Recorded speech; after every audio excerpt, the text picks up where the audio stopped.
Oui, mes frères, mes soeurs, comme je vous ai dit, j'ai coupé. Je fais toujours les deux vidéos. Même si on peut faire même trois pour pouvoir finir le message, je peux le faire. Donc, je suis dans la deuxième partie maintenant de la même vidéo. Donc, c'est une suite.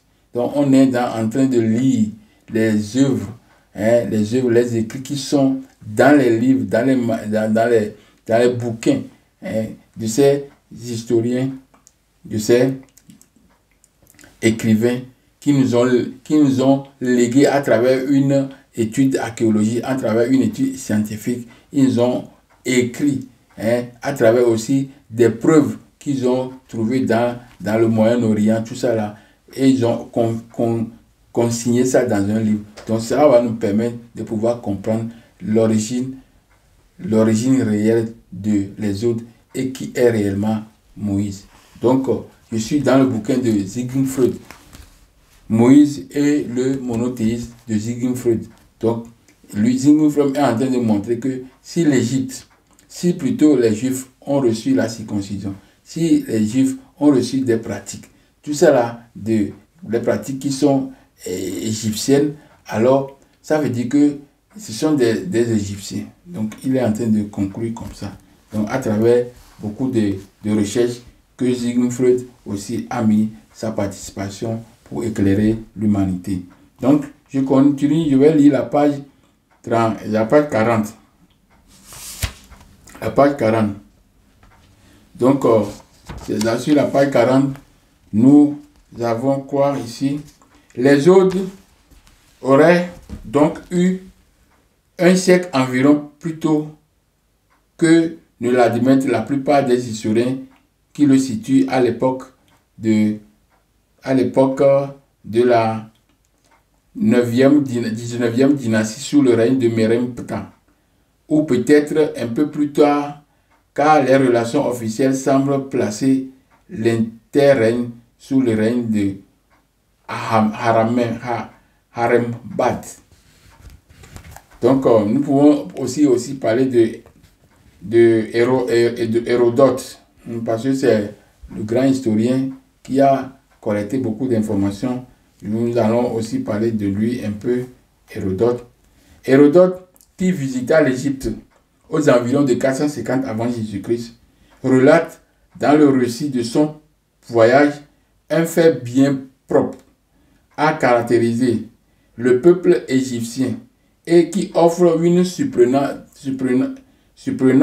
similitude avec certaines particularités comme connues du judaïsme plus tardive. Ils sont à tout égard plus pieux que les autres hommes, desquels ils se distinguent encore par certaines coutumes. Ainsi, ils pratiquent la circoncision qu'ils furent, pour des raisons de propreté, les premiers à adopter. Ensuite, ils ont horreur des porcs, ce qui tient certainement au fait que Seth, sous la forme de porc noir, a blessé Horus. Donc c'est une histoire de l'Égypte antique qu'il est en train de raconter. C'est une histoire de l'Égypte antique qu'il est en train de raconter pour nous. Donc, je lis encore un morceau. Admettre que la circoncision ait été une coutume égyptienne, cela équivalait à peu près à reconnaître que la religion donnée par Moïse est une religion égyptienne. Donc, c'est toujours les propos qu'il ramène, il redit dans tout le bouquin. Donc, je vais lire la page 47. C'est aussi important parce qu'il y a une information qui est là, à la page 47. D'ailleurs, à l'exception de ceux qui attribuent en bloc à toute tradition une valeur historique, personne parmi ceux qui ont considéré Moïse comme un personnage historique, n'a réussi à remplir une forme vide d'un contenu quelconque. Personne n'est venu à en faire une personnalité concrète, ni n'a pu nous apprendre quoi que ce soit sur ce qu'il a été, sur ce qu'il a créé ou sur son œuvre historique. Donc, il n'y a personne dans tout ce qu'ils ont eu comme information admettre, oui, ce qu'ils ont eu comme information, Moïse, personne historique, personne n'a réussi à prouver l'historicité de Moïse. Parce que pour prouver l'historicité de quelqu'un, il faut beaucoup d'informations, des preuves palpables, des preuves tangibles, qui vont prouver que la personne a existé. Mais ils disent que cette personnalité, personne n'a prouvé le personnage historique, on n'a pas réussi à montrer que ce personnage est réellement historique. Donc, Moïse n'est pas un personnage historique. La figure de Moïse est si étroitement liée à Madian. C'est-à-dire, nous avons vu dans la vie de Moïse qu'il a fait aussi 40 ans dans le désert là-bas, à côté de Madian. Donc, la vie de Moïse est divisée. La vie de Moïse en égyptien et la vie de Moïse en Madian. Mais nous remarquons que même quand il est en Madian, il y a aussi les pratiques d'Égyptiens qui se font là-bas. Donc ça veut dire que dans les 80 ans de Moïse, dans la vie de Moïse, il n'a fait que présenter des aspects égyptiens. Voilà. Donc, je continue. On va lire la page 49. Parce que je donne la page, puis si quelqu'un a le livre, il peut aller le lire. C'est très important parce que les informations sont contenues dans le livre et il y a aussi des explications. Cela va nous permettre de comprendre mieux. Donc, c'est ça. Je crois que je vais pas lire cette partie, la page 49. Donc, je réserve ça pour un autre temps. Je vais continuer avec le secret de l'Exode. Les secrets de l'Exode de Massoud et Roger Sabat. Ce sont des juifs. Donc, j'ai déjà montré le livre. Donc, on va lire les informations de la page 65. La page 65. C'est très important. Là, on parle du pharaon de l'Exode. Il veut faire un truc pour pouvoir comprendre. Parce que Sigmund Freud, lui, il parle aussi d'Akhenaton. Ouais. Donc, ici aussi, on veut parler de quelque chose. Donc, le récit biblique et le récit historique laissent perplexe l'histoire de l'Exode d'Akhenaton. Et quand on dit Akhenaton, c'est Almana. C'est la ville sainte, la ville qu'on a créée, qui est le cerveau, ville-cerveau, pour la région d'Akhenaton. Donc on l'appelle Akhenaton. C'est la ville là, où on dit qu'il y a les élus dedans. Donc le récit biblique et le récit historique laissent perplexe. L'histoire de l'Exode d'Akhenaton, Exode, c'est-à-dire on va détruire la ville là, on va chasser les gens, tous les gens vont quitter la ville là, on va faire une croix sur cette ville. Donc l'histoire de l'Exode d'Akhenaton et celle de l'Exode biblique ne sont peut-être qu'une seule et même histoire. Donc ça veut dire qu'on a copié un peu le temps qu'on les rois ont voulu effacer cette théologie religieuse en Égypte. La manière dont on l'a fait, l'histoire biblique a emprunté ou bien a fait une copie de cet exode, l'exode là. Donc, qu'est-ce que je dis encore? L'histoire de l'exode d'Akhenaton et celle de l'exode biblique ne sont peut-être qu'une seule et même histoire. Est-il possible de souscrire à l'incroyable hypothèse situant l'origine des Hébreux et des prêtres de la Bible Akhenaton, donc les Hébreux et des prêtres de la Bible à Akhenaton, comme l'avait soupçonné Sigmund Freud? Des preuves bibliques et archéologiques dont certaines déterminantes confirmeront tous les aspects géographiques et temporels de l'Exode.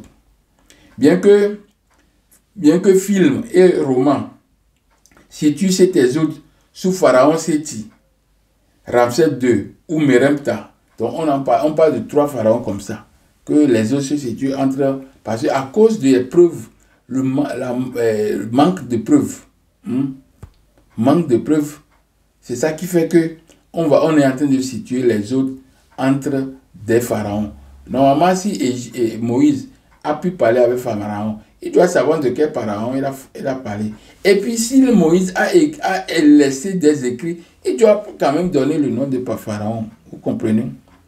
Donc, ici, on voit qu'il n'y a pas de preuves. Et on est en train de se demander si les autres là ne coïncident pas avec tel pharaon, tel pharaon, tel pharaon.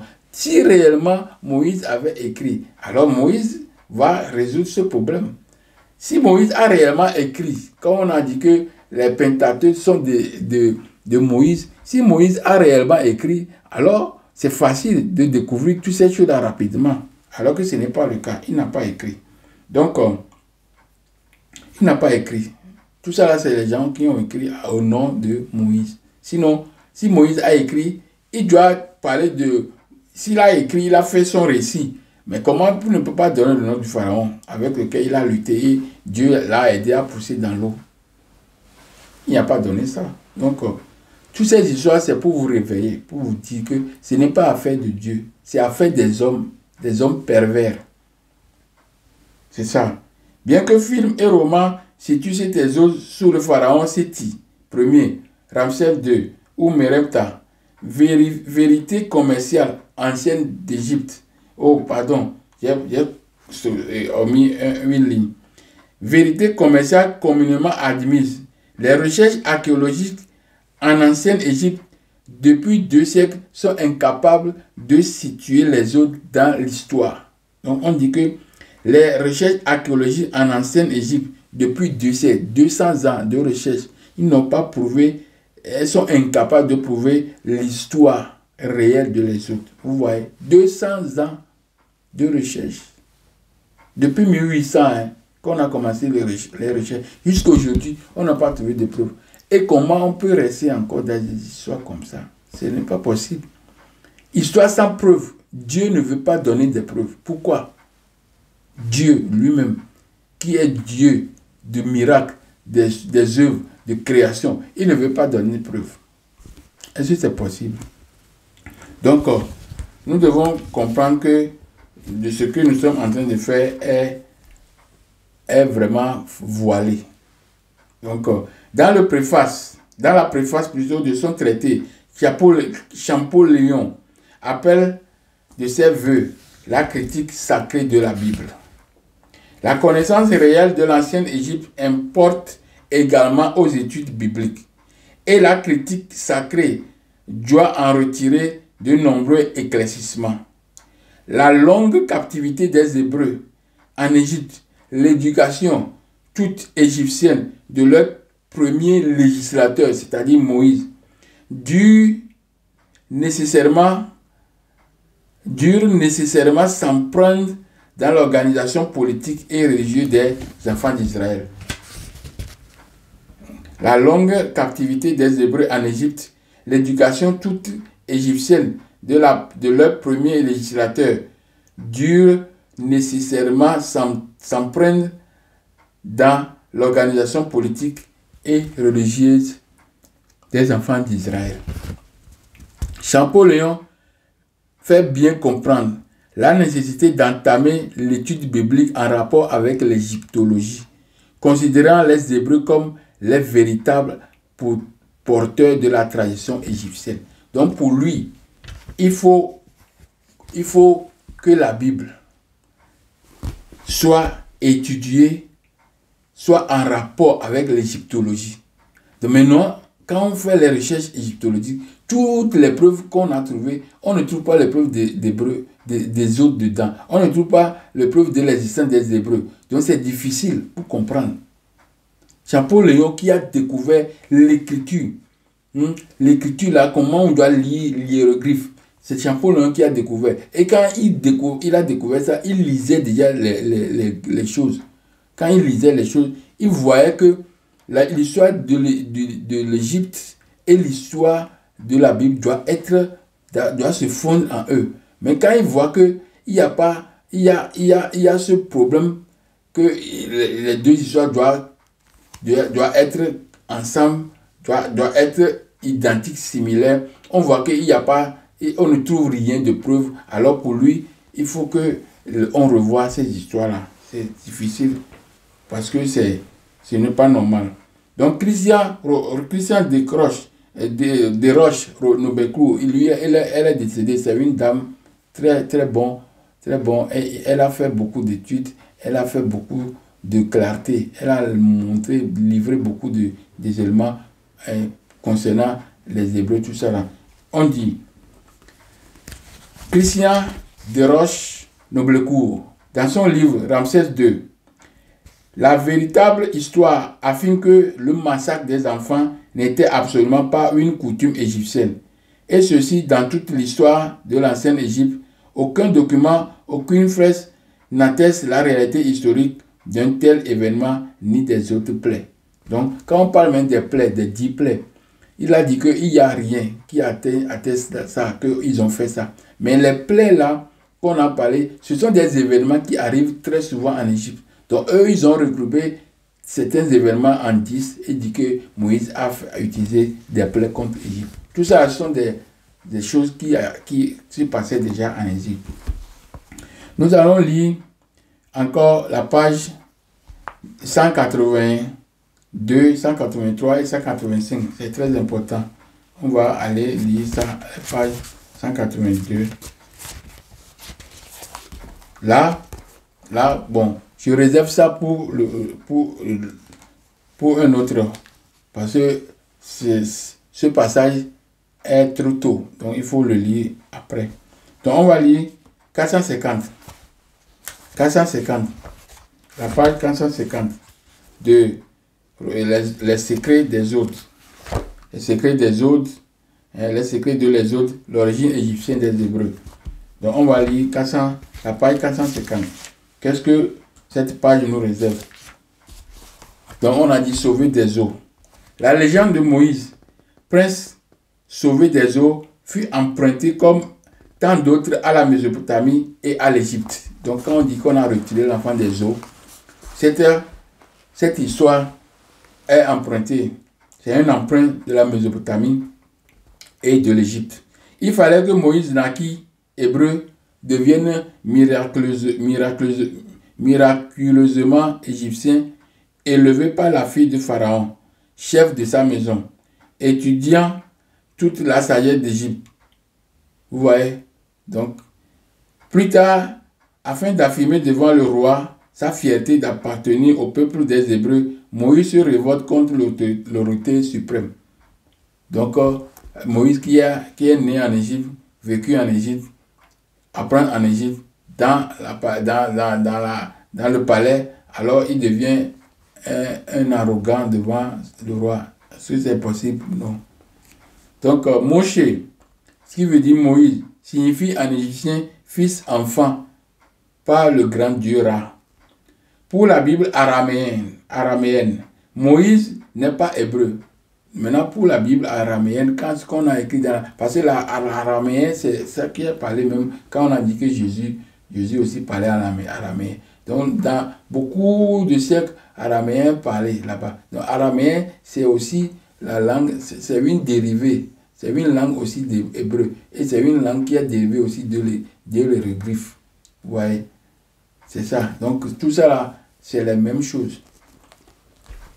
Moïse, signifie en égyptien, fils enfanté par le grand Dieu.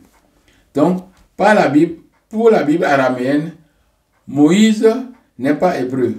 Le mot araméen Ibraï, traduit par hébreu, n'est pas employé comme il est pour désigner Abraham et Joseph. On dit, ça, la manière dont on a employé hébreu, on n'a pas employé dans la Bible araméenne pour désigner Abraham et choses. Non, ce mot hébreu est différent. Par conséquent, Moïse était Yaoud de naissance. Les Yaoud, ce sont des Égyptiens. J'ai montré ça dans une de mes trucs. Yaoud sont des Égyptiens. Donc, par conséquent, Moïse était Yaoud de naissance, fils d'Élohim, appartenant à la noblesse égyptienne, probablement le fils de l'une des filles de Pharaon. Nous allons lire aussi la page suivante, la page 454. Moïse, sauvé des eaux, renvoie à la légende de l'enfant divin porté par le Nil. Cette tradition faisait partie intégrante de la région égyptienne. Chaque année, au jour de l'an, l'inondation ramène l'enfant divin, l'enfant solaire qui est confondu avec le jeune roi qui, paraît-il, se renouvelle chaque année. Le prince Moïse est allaité par une nourrice comme le vautour, comme le voulait la tradition égyptienne. Maya, nourrice de Toutankhamon. Donc, nourrice, c'est la même procédure en Égypte antique. Donc, Toutankhamon fut nourri par une nourrice appelée Maya. Donc, c'est une pratique en Égypte antique. On va lire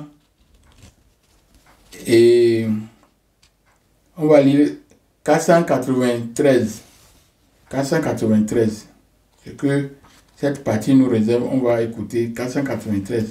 Ça parle de la table, les deux tables. Donc, on a vu que les deux tables dans la tombe de Haï, Pharaon Haï est brisée. Comme on a dit que Moïse a brisé le truc de Akena, la table sur laquelle Dieu a écrit. Donc, il a dit qu'on a brisé. Donc, page 493. Dans le cartouche, c'est-à-dire quand on voit les tables brisées de Haï. Donc, quand on voit dans la tombe de Haï, on va voir que les tables, là-haut, on a toujours deux cartouches. Donc, tous ces deux cartouches-là sont comme les écrits des divins. Donc, ça informe les gens à propos de la vie de ce roi. Et les rois, les pharaons sont toujours des divins. Donc, c'est la table de Dieu. Et c'est ça qu'on a pris pour dire que Dieu a écrit sur la table de pierre, tout ça là. Et puis, il a enlevé, il a donné à Moïse. Dieu a écrit, puis il a enlevé dans les feux, et puis il donne les pierres là à Moïse. Les pierres là sont toujours utilisées en Égypte antique. C'est ça. La colère de Moïse fracassant les tables de la loi, véritable offense envers Adon-Haï, est-elle un message des scribes? Ramsès Ier est-il responsable du martelage des doubles cartouches de Haï à l'intérieur de la chambre funéraire saint des saints de sa tombe?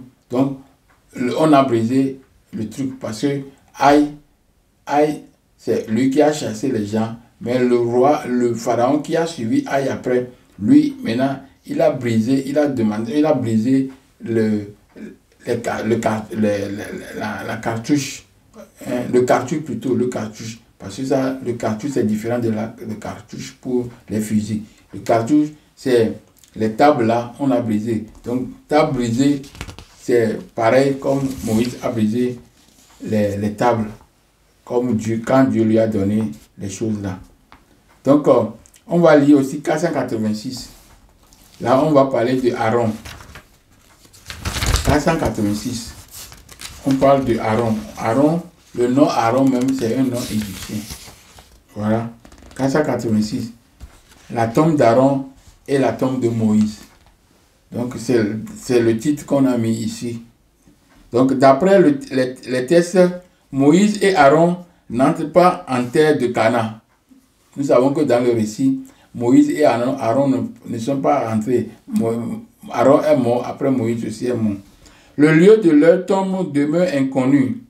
Quand on lit Deutéronome 34, verset 6, ils sont morts, on n'a pas vu. En dehors du Sinaï, désert de Sin, et Haï, désert de Sin, il a déjà montré que Sinaï veut dire Sin, c'est le désert, Haï, Sinaï, désert de Dieu. Donc, les archéologues n'ont jamais pu situer l'emplacement des mots Hor, Horeb et Nebo. Donc, on a dit qu'il y a des montagnes sur lesquelles Moïse est monté pour voir, et puis il est mort, enterré. et aussi l'autre là aussi, et Aaron aussi. Donc on a fait des recherches, il n'y a pas de preuves archéologiques pour pouvoir identifier ces montagnes. Puis, meurs sur la montagne où tu vas monter et rejoindre tes pères. De même que ton père Aaron est mort à Hor, à la montagne, et est allé rejoindre ses pères. Donc, Aaron et Moïse, revenus à leur peuple, sont-ils vraiment morts sur la montagne sacrée? Pourquoi ont-ils disparu?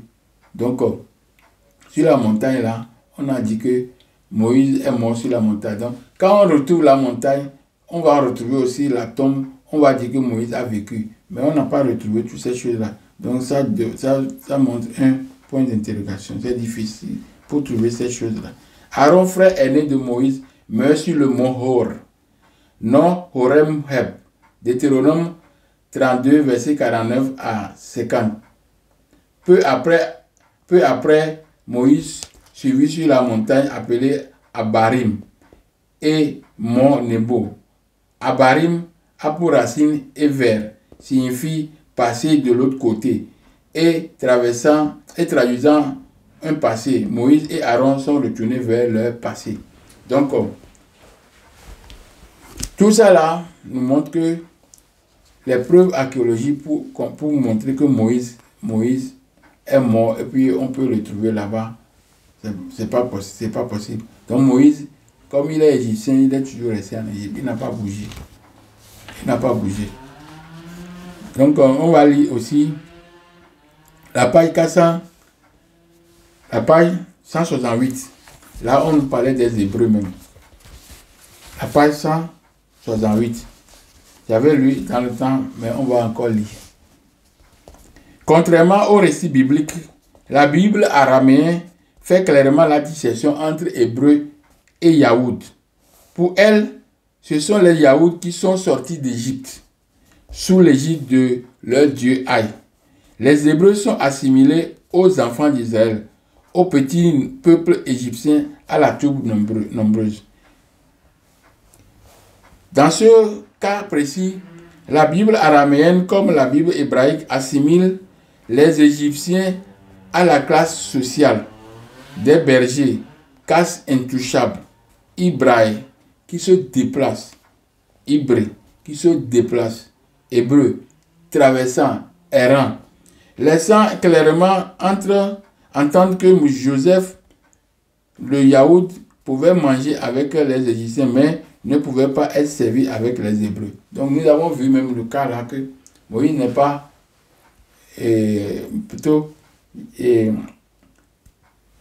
on n'a pas servi Joseph avec les gens. Donc il y a toujours une séparation. Donc Moïse est identifié ici comme un Yaoud, comme un Égyptien de souche. Parce que c'est Akhenaton a fait un groupe. Et dans ce groupe, Moïse aussi fait partie de ce groupe. Ou bien soit Moïse est Akhenaton, ou bien soit Moïse est Ramsès II, ou bien Horemheb. Donc tout ça là nous montre qu'il y a un flou sur la personnalité de Moïse. Moïse désigné comme Yaoud, fils de Lévi. Bon, comme on parle de les gens qui sont les prêtres, donc on a pris la tribu Lévite pour prêtre, vite, parce que Moïse aussi est prêtre. Donc c'est comme ça que les choses sont passées. Donc je vais continuer par une autre lecture, et cette lecture, c'est on va lire ça dans Nation Nègre et Culture. Nation Nègre et Culture. Ou bien, oui, dans Nation Nègre et Culture, là, on parlera de la langue.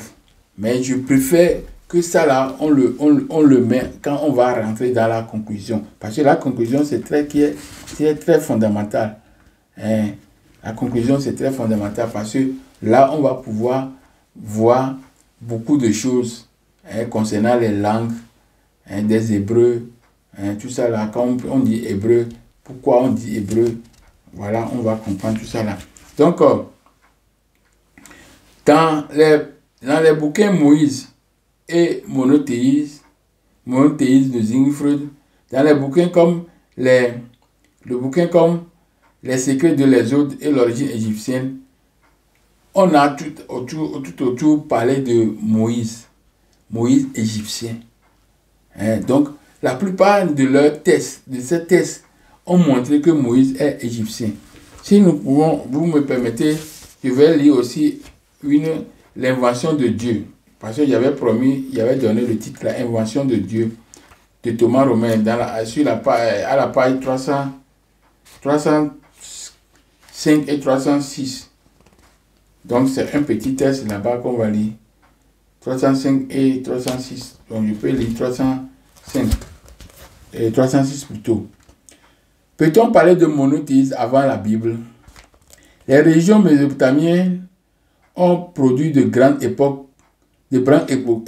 épopées qui ont largement influencé les auteurs bibliques, ce qui montre que les frontières entre monothéisme et polythéisme sont perméables. Vous voyez? Donc, sont perméables. C'est-à-dire, les mêmes pratiques pratiquement de monothéisme sont inscrites là-bas. Donc, je lis 307. 307. On a souvent voulu faire de la révolution d'Akhenaton bien vite effacée par les successeurs. L'origine du monothéisme biblique en faisant de Moïse le disciple de Pharaon iconoclaste ou en identifiant les deux personnages. Or, le monothéisme biblique se manifeste de manière très différente. D'une part, il naît quelques 8 siècles plus tard sans qu'aucun fil chronologique ne lie au précédent. C'est-à-dire, quand on voit la vie d'Akhenaton avec sa religion monothéiste, on voit que il y a entre les deux événements de Moïse et Akhenaton, il y a 8 siècles de différence. Vous voyez? Donc, c'est une copie, mais on ne peut pas prendre la vie, le temps de Moïse et le coïncider avec le temps d'Akhenaton. Parce que le temps d'Akhenaton était plus antérieur de 8 siècles de différence. Vous voyez? C'est 8 siècles de différence. Il existe cependant des traces de mémoire du monothéisme d'Akhenaton. Traces qui ont pu influencer les auteurs bibliques lorsqu'ils ont rédigé l'histoire fondatrice de la sortie de l'Égypte et de la révélation du mont Sinaï. On peut penser que l'association des figures de Moïse et d'Akhenaton remonte à Manéthon, un prêtre égyptien helléniste. Quand on dit helléniste, ça veut dire il est égyptien mais helléniste, c'est-à-dire il a appris le grec. Il connaissait grec. Il n'est pas grec, mais il a appris grec. Il maniait grec. Écrivain au 3e siècle avant notre ère. Dans son histoire de l'Égypte, Manéthon évoque un prêtre du nom de Osarsiv, qui serait devenu à l'époque de Aménophis le chef d'une communauté de lépreux astreints à la corvée et qui aurait donné à cette communauté des lois contraires à toutes les coutumes d'Égypte. Donc ici, on parle de Manéthon qui a écrit que on compare Moïse à Osarsiv et qui serait devenu à l'époque d'Akhenaton. Akhenaton c'est Aménophis, c'est aussi Akhenaton, qui est devenu à l'époque un chef des lépreux. Donc on appelle les Abirous, disons les Locodins qui étaient là-bas, et surtout les Asiates. La plupart qui sont venus de l'Asie, Asiates, on les appelle les Asiates, et on les appelle les lépreux. Pourquoi les lépreux? Parce qu'ils sont clairs. Ils sont pas les lépreux, mais vous connaissez les lépreux, les gens qui ont la couleur de peau là, qui sont clairs de couleur de peau. Ils peuvent être noirs, mais ils sont clairs. Donc on les appelle les lépreux. Tous ces blancs là, on les appelle les lépreux là-bas. À Saint de la Corvée, donc ils travaillaient, et qui aurait donné cette communauté des lois. Donc, il est devenu chef de cette communauté. Il les a donné la loi. Tout ça là. Manéthon précise à la fin de son récit que ce chef des impurs, parce que la plupart de ces gens, on les appelle les impurs, parce qu'ils ne sont pas conformes, ils ne conforment pas à la pratique réelle de l'Égypte antique. Donc, on les appelle les impurs. C'est ça qu'on a donné dans la Bible, impur, pureté, impur, impureté, tout ça là. Donc, que ce chef des impurs changea de nom et prit celui de Moïse. Donc, le chef là des impurs, des leucodèmes, des lépreux là, on les a donnés, il a pris le nom de Moïse. Ainsi, on peut comprendre que, c'était Osarsi, comme une caricature d'Akhenaton. Donc, on l'a pris comme caricature d'Akhenaton. Ce qui montre que ce traumatisme akhénatonien a perduré durant plus d'un millénaire. La vision de Manéthon, qui présente Moïse comme un Égyptien demeuré incompris des siens, prépare la voie à une conception qui compte parmi ses athlètes les plus connus, Zigmund Freud. Donc, c'est la même chose que Zigmund Freud a parlé, que Moïse est égyptien. Moïse est quelqu'un de la cour royale. Il est un fonctionnaire, il est un prêtre. C'est pourquoi on a parlé de Lévi, prêtre, tout ça là. Donc, on a montré que ce sont des gens qui sont pareils. Donc, je viens de lire l'invention de Dieu, le livre, le bouquin de Romains, invention de Dieu. Donc, je crois que nous allons encore faire une pause pour continuer, pour faire la troisième partie. Et cette troisième partie sera consacrée à la conclusion. Et on parlera de bonnes choses, des choses très émerveillantes. Donc, je vous dis, mes frères, mes sœurs, on va se revoir tout à l'heure.